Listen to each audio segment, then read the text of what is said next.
From the roar of the crowd to the roar of the engines, this is Pit Pass.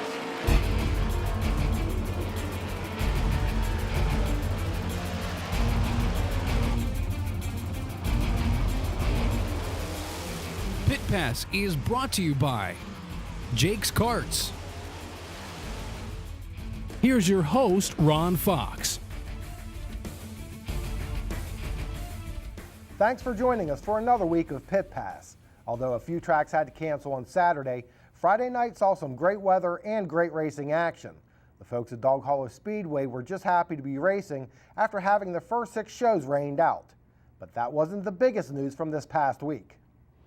In case you haven't heard, Dog Hollow will host their first ever World of Outlaws late model show on Tuesday, July 26th. With Central PA Speedway on hiatus for this year, it is a great opportunity for the Outlaws to make another trip to Pennsylvania. The fast track late models will also be on the card for the evening. And this race comes just 9 days after the Connor Bobbick Memorial on Sunday, July 17th, in which the 410 Sprints and UFO Super Late models take to the Indiana County Bull Ring. It was nice to finally be able to make it to Dog Hollow Speedway this year. Let's take a look at some highlights from the evening. The Race Savers 305 Sprints were on hand for a 12-lap exhibition. Next season, the division will be part of the track's weekly lineup. The track plans to run more exhibition races this season, so if you're interested in getting some track time, contact Dog Hollow officials for a schedule. Now, on to the night's feature events. In the super late models, the 71 of Billy Esch jumped to the early lead while there is a 3-wide battle for second.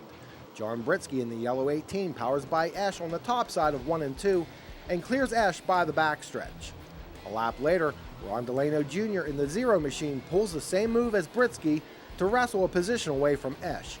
Then 2 laps later, Steve Everhart, who started 6th, follows Britsky in Delano's lead to get around Esch, shuffling the 71 back to 4th. Here is a tight battle for 8th as Denton Boyer in the 56 and Billy Dixon in the 32 approached the 7th place machine of Clay Coatman going into turn 3. Boyer would hold on to the 8th spot. Just as the leaders are going by, Ryan Krause slams into the Dave Day car as he was exiting the speedway. Both drivers were okay, although I'm sure Day wasn't too happy. Probably not what he was expecting as he tried to get to the pit area. On the restart, Everhart uses the opportunity to work to the inside of Delano as they go through 1 and 2. Everhart powers off the bottom of turn 2 and slams the door on Delano to take over second place. A lap later, we have a caution as Dane Laraway has gone off the track on the backstretch. So now we have a single foul restart. At the line, Britsky already has 3 car lengths on Everhart. Both run the top of 1 and 2, while Delano uses the bottom in an attempt to regain second. 2 laps later, Delano briefly has the second spot, but Everhart pulls off a nice crossover move to maintain the runner-up position.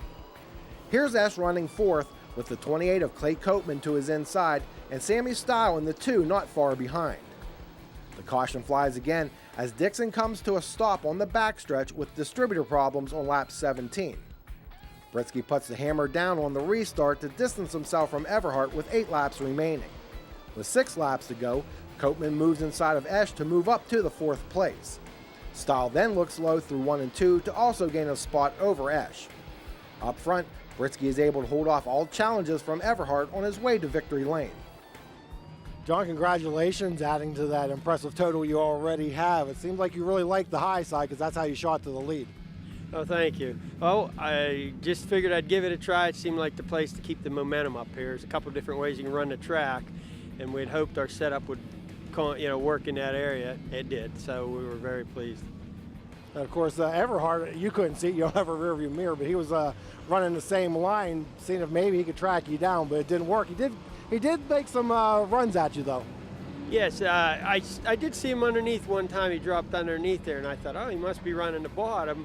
I thought, well, I'm going to stick to what I've been doing. It's working there, and try to keep the tires from getting too hot because it was kind of dry out there, and that was the keeping the tires from overheating was going to help. Now, I want to get inside the mind of a racer. Now, under caution, you had a little bit of a lead there on Everhart there for a while.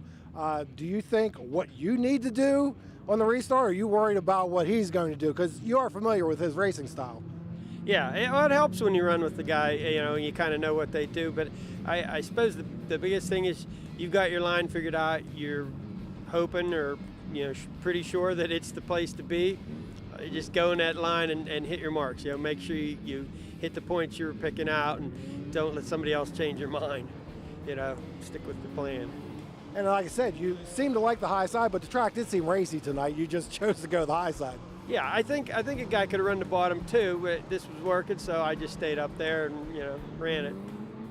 And I was watching the Mod 4 race. You have a daughter, Ashley, who's racing too. She gonna be able to rack up a couple hundred wins like Dad? Oh, I don't know. I think so. She sure loves it. She's interested in it, and she's moving up pretty quick, and that's a good thing. John Britsky adds another victory to his collection. Everhart came home second with Delano, Copeman, and Style third through fifth. Later in the show, we will have more highlights from Dog Hollow, as well as a Sunday night special at Clinton County Raceway with the All-Star Sprints. But coming up next on Pit Pass, Mercer Raceway Park has been making some significant changes. I speak with their new promoter, Kristen Swartzlander, right after this.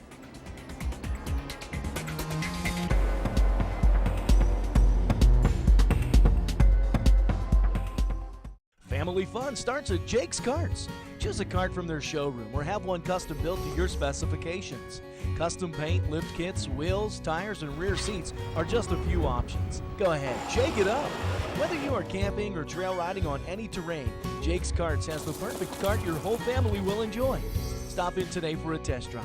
Financing available for qualified buyers. Jake's Karts, Route 522 McBaytown, online at jakeskarts.com.